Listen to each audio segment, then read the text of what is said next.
Welcome to a chronological journey through the defining global moments of 1901, a year that ushered in the dawn of a modern era and profoundly shaped the 20th century. On January 1, 1901, the 6 British colonies in Australia federated to form the Commonwealth of Australia. Edmund Barton became the first Prime Minister, unifying the continent and ending the colonial division. Also on January 1st, Nigeria officially became a British protectorate. This colonial shift secured key trade routes and resources in West Africa, deeply influencing the borders and political landscape of modern Nigeria for decades. January 10th brought the Spindletop oil gusher in Beaumont, Texas, which erupted at a rate of 100,000 barrels of oil per day. This event launched the modern petroleum industry, shifting the world's economy from coal to oil and fueling industrial growth. On January 22nd, Queen Victoria passed away at the age of 81, ending her nearly 64-year reign.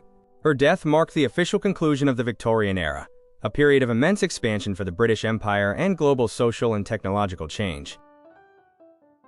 The next day, Prince Albert Edward ascended to the throne as King Edward VII, marking the start of the Edwardian Age.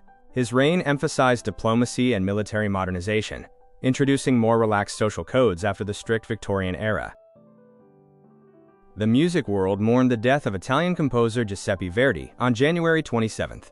Famed for operas like Aida and La Traviata, Verdi was also a symbol of Italian unification. His funeral remains one of the largest public gatherings in Italian history. January 31st saw the premiere of Anton Chekhov's play, Three Sisters, at the Moscow Art Theater. The play's focus on internal emotional states and the decay of the privileged class redefined modern drama. Moving into February, Viceroy Lord Curzon established the Northwest Frontier Province on the 12th. This was a crucial move to stabilize the volatile border regions near Afghanistan and block Russian influence during the great game of geopolitics. On February 14th, King Edward VII opened his first session of Parliament. His speech focused on the ongoing Boer War in South Africa and the need to strengthen diplomacy across the British Empire as the new century began. February 25th saw J.P. Morgan engineer the merger that formed U.S. Steel Corporation. With a market capitalization of $1.4 billion, it became the world's first billion-dollar business, highlighting the era of big business and sparking antitrust debates. March 1st marked rising tensions in Manchuria as the UK, Germany, and Japan protested Russia's attempt to gain exclusive rights. This global opposition reinforced the struggle for influence in China and supported the preservation of global trade access via the open door policy. On March 2nd, the Platt Amendment was passed. This allowed the U.S. to intervene in Cuban affairs, establish rights for U.S. naval bases on Cuban soil, notably Guantanamo Bay, and effectively made Cuba a U.S. protectorate. President William McKinley was inaugurated for his second term on March 4th, with Theodore Roosevelt as vice president. His administration promised economic prosperity and imperial expansion following the Spanish-American War. Finally, on March 6th, German Emperor Wilhelm II survived an assassination attempt in Bremen. This incident highlighted the significant political instability and the threat of anarchism faced by major world leaders at the turn of the century. On March 13th, Benjamin Harrison, the 23rd President of the United States, died of pneumonia in Indianapolis. His passing marked a moment of reflection on 19th century politics as the 20th century began.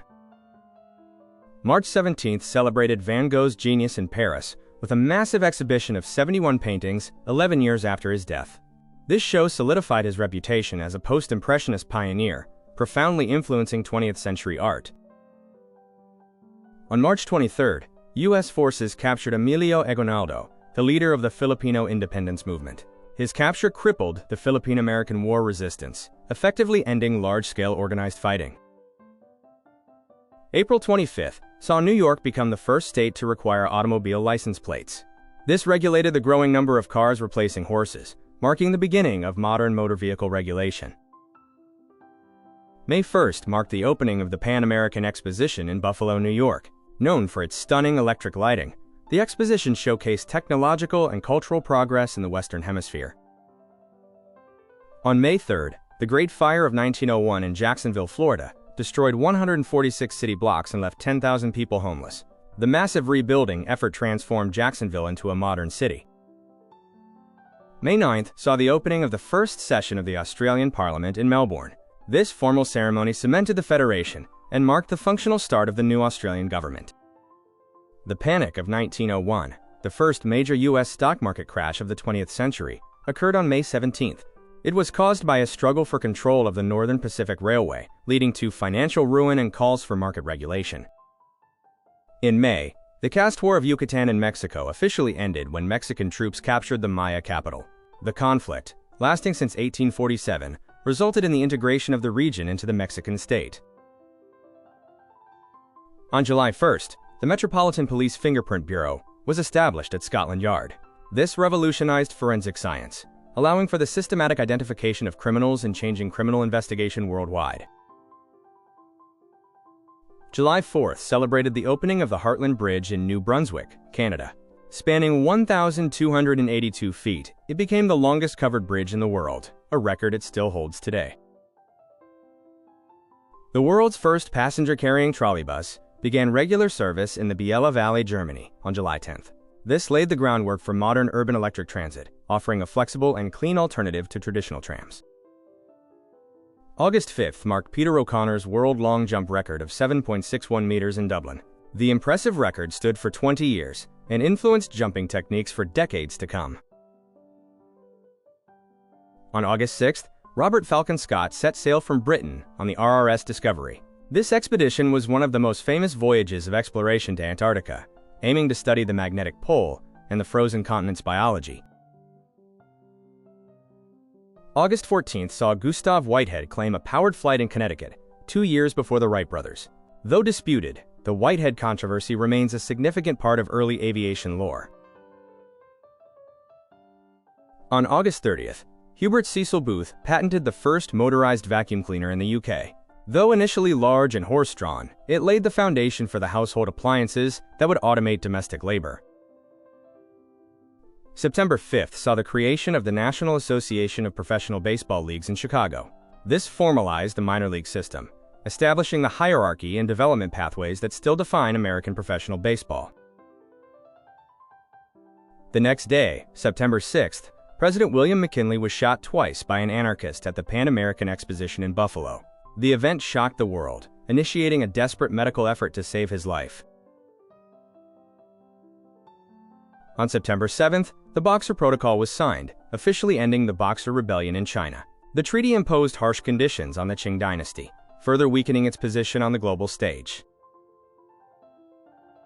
President McKinley succumbed to his wounds on September 14th. His final words, "Nearer, my God, to thee. It is God's way. His will be done," marked the end of his presidency and triggered a national period of mourning. McKinley's death elevated Vice President Theodore Roosevelt to the presidency.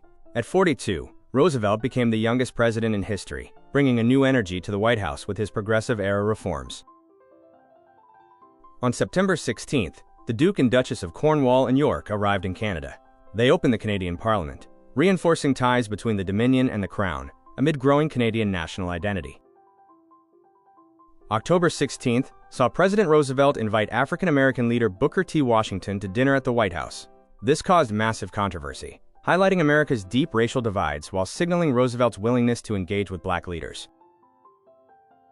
On October 23rd, Brazilian aviator Alberto Santos Dumont flew his dirigible around the Eiffel Tower. This successful flight proved that controlled aerial navigation was possible and captured the world's imagination for the future of flight. The next day, October 24th, Annie Edson Taylor became the first person to survive going over Niagara Falls in a barrel.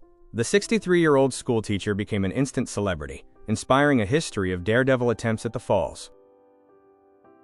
November 18th saw the signing of the Hay-Pauncefote Treaty between the U.S. and Britain. It granted the U.S. the sole right to build and manage a canal connecting the Atlantic and Pacific, clearing the way for the Panama Canal. December 10th marked the first Nobel Prizes awarded in Stockholm. Recipients included Wilhelm Röntgen for physics and Sully Prudhomme for literature, establishing an enduring legacy of recognizing global excellence. As 1901 concluded, Guglielmo Marconi received the first transatlantic radio signal on December 12th. This historic transmission of the letter quote proved that wireless communication was possible over vast distances, launching the telecommunications age.